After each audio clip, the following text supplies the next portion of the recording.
Dhrangadhra Malvan highway પર સ્થિત honest hotel ખાતે માનવતાવાદી પહેલ શરૂ કરવામાં આવી છે। સ્વર્ગવાસી ભિક્ષાબા ઇન્દ્રવિજયસિંહ જાડેજા મેમોરિયલ ટ્રસ્ટ દ્વારા અન્નપૂર્ણા સ્ટોરેજ અંતર્ગત ગરીબોને વિનામૂલ્યે ભોજન પૂરું પાડવાનું નવતર કાર્ય શરૂ કરવામાં આવ્યું છે। આ સેવા પૂર્વ કેબિનેટ મંત્રી આઈ.કે. જાડેજા, આજે રાજસિંહ જાડેજા અને મેઘાબા જાડેજાના હસ્તે ખુલ્લી મૂકવામાં આવી હતી। આ પ્રસંગે નગરપાલિકા પ્રમુખ કુલદીપસિંહ ઝાલા સહિત શહેર અને ગ્રામ્ય સંગઠનના હોદ્દેદારો, નગરપાલિકાના સભ્યો, કાર્યકર્તાઓ અને સહકારી ક્ષેત્રના આગેવાનો મોટી સંખ્યામાં ઉપસ્થિત રહ્યા હતા। આઈ.કે. જાડેજાએ આ પ્રસંગે જણાવ્યું કે ગરીબોની સેવાનું આ કાર્ય લોકોના સહકારથી આગળ વધશે અને ભવિષ્યમાં આવા વધુ કેન્દ્રો શરૂ કરવાનો પ્રયાસ કરવામાં આવશે। આ પહેલથી હાઈવે પરથી પસાર થતા જરૂરિયાતમંદ લોકોને મોટો લાભ મળશે। ધાંગધ્રા અમદાવાદ રોડ ઉપર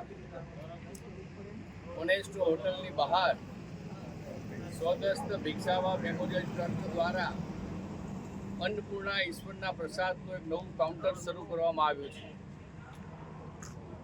આ કાર્યનો હેતુ એ રહેલો છે કે અન્નનો બગાડ ન થાય, એનો સદુપયોગ થાય, જરૂરિયાતમંદ વ્યક્તિઓ સુધી અન્ન પહોંચે અને સાથોસાથ એક પંથ દો કાજનો કાર્ય આપણું આગળ ધપે।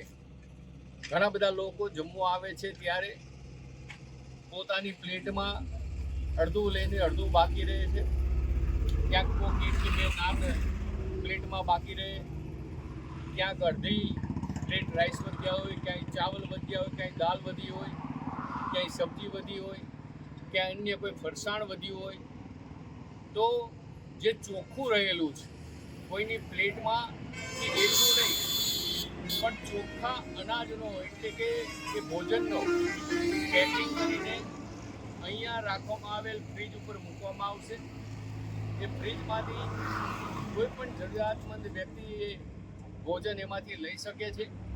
દરેક પેકેટ ઉપર અંદર શું રહેલું છે, ક્યાંય કોઈ ફરસાણ હોય, ક્યાંય અન્ય કોઈ રોટી હોય, ચાવલ હોય, સબ્જી હોય, તો એ ખોલ્યા વગર પોતે એનો ઉપયોગ કરી શકશે। જેને જરૂરિયાતમંદ વ્યક્તિઓને જરૂર હોય, એ નાના બાળકોને પણ જરૂર હોય તો એ લઈ શકશે।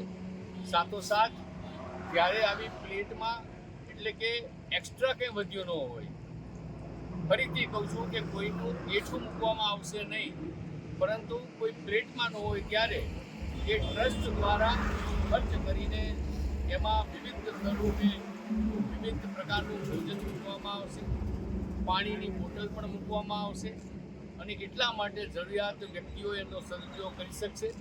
આપણે એ વાતની કાળજી લઈએ કે આ પેકેટને ક્યાંય ખોલીને ફરીથી ન મૂકીએ, ઉપર લખ્યું છે કે જરૂર હોય એ જ લઈએ, ક્યાંય કચરો ન કરીએ, સ્વચ્છતા જાળવીએ અને આ ભોજન ચોખ્ખું છે અને એનો ઉપયોગ યોગ્ય રીતે થાય એની કાળજી લઈએ। પુનઃ આજે આ સત્કાર્યને સપોર્ટ કરવા માટે, આ સત્કાર્યને વધારવા માટે ધાંગધ્રા શહેર અને ગ્રામ્યમાંથી ભારતીય જનતા પાર્ટીના કાર્યકર્તાઓ, આગેવાનો અને બધા જ વ્યક્તિઓ જ્યારે અહીંયા ઉપસ્થિત રહ્યા છે ત્યારે આ કાર્યને આપણે આગળ ધપાવીશું। આ કન્સેપ્ટ પહેલો કન્સેપ્ટ છે। જો આ કન્સેપ્ટમાં સફળતા મળશે તો આ કન્સેપ્ટને બીજી હોટલો સુધી પણ લઈ જઈશું, કારણ કે દરેક હોટલમાં જમવા આવનાર વ્યક્તિ ચોખ્ખી પ્લેટની અંદર કંઈક ને કંઈક વસ્તુ રાખીને મૂકીને જાય છે, એનો સદુપયોગ થાય અને યોગ્ય વ્યક્તિ સુધી અન્ન પહોંચે અને અન્નનો બગાડ ન થાય, એ મુખ્ય કન્સેપ્ટ રહેલો છે। એ કન્સેપ્ટમાં આપણે આગળ વધીશું। આપણે સૌ સાથે મળીને આ ફ્રીજ એક ટ્રસ્ટ દ્વારા મૂકવામાં આવ્યું છે તો નિમિત્ત છે, પરંતુ આમાં સૌનો સાથ આપણે લેવાનો છે અને એટલા માટે સૌના સાથ સાથે આગામી દિવસોમાં વધુ કન્સેપ્ટ આ વિસ્તારમાં ડેવલપ થાય, જિલ્લામાં ડેવલપ થાય, એ પ્રકારનું કાર્ય કરીશું। સૌનો ખૂબ ખૂબ આભાર।